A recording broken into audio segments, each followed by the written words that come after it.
Hey everyone, Surfing Dancer back at it again. Now, in this case, this is what's going to be the next martial arts lesson. So, this one's going to be about sword defense, if you would. Or rather, how to use a blade, or in this case, a blunt defensive object. This is actually a self-defense polycarbonate katana for practice and completely blunt. You can actually get it off Amazon. It's not too expensive, only about like 20 bucks or so. Anyway, I'll be using this to help you learn some basic sword techniques you can learn for your self-defense lessons. Once more, make sure you always warm up before attempting any of these, otherwise, well, you might pull something. That is the main gist of this for warming up. So, the main gist of this, though, for being able to use a sword, is to come into a defensive stance, have your hands be one just under the hilt, the other one near the end of the pommel of the blade. So you can come into a good two-handed defense. Now, it looks a lot like the basic martial arts stance I taught you last time. Same basic principle. Make sure you have a good stance, whichever side is comfortable for you. Whether it be right foot forward, like so, or left foot forward. Always make sure you have that same grip. If you keep it together, you lose a lot of power and control when you wave around. If you have a two-hand grip, you can turn it easily, be able to control the hilt of it, and help turn into slashes faster with good grip and control balance. So, the basic form of any katana, of course, is the slash.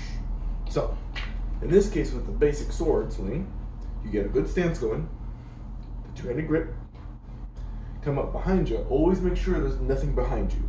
That way you don't accidentally stab a wall or smack your friend on the head if they're behind you. Ooh, that was an embarrassing moment. Anyway, so with this, you come in, raise up behind, come slashing down.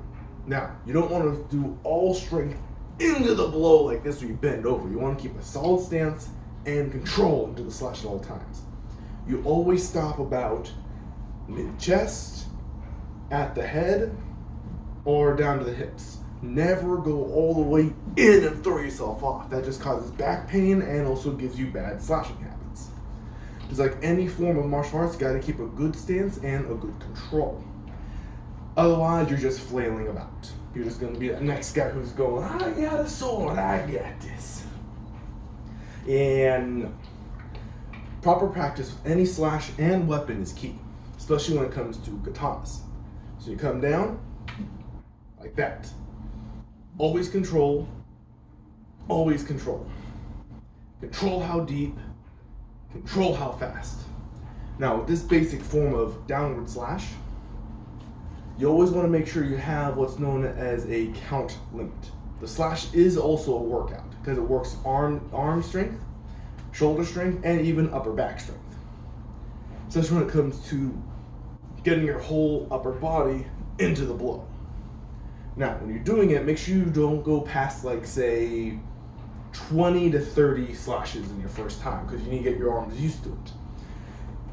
Professionals and those who've done it for a while, like me, can go up to 50 to 100, wherever our comfort zone is. But for beginners, always stop at around 20 to 30 max. You don't want to overdo it and strain your tendons, because you also got to build up your joints as well in this exercise. And if you need to, change it up a bit.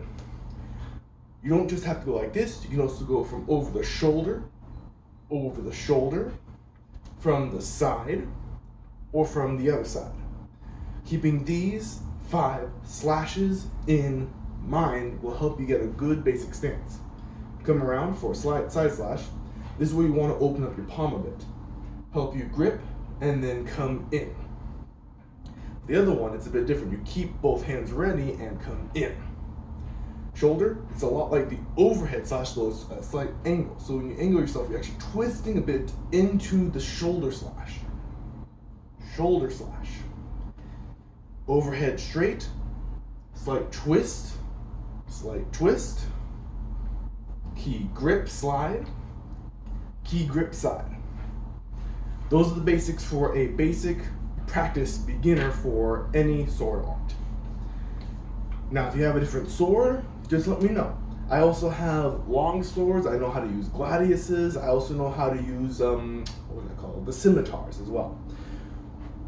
Using any of those is different, considering this is a katana. It's similar to a scimitar, but it's straighter as well. Also, it's different from a longsword, given how it's not double-edged. The back edge of any katana is usually a blunt end, so you can quickly hit and knock out an opponent with the back of it, versus the front, which is usually the sharp. It's usually the one-sided blade, if you would. As a result, it's different from most other swords, along with every sword being different from each other. So if you have a different request for a sword lesson you want me to go over, I can do that. Just let me know down in the comments below, and I hope you guys will be enjoying this. For now though, this will be the end of this, and I hope you guys enjoyed it. This has been Seth Silverfang. I hope you guys enjoy yourselves. Have a good day.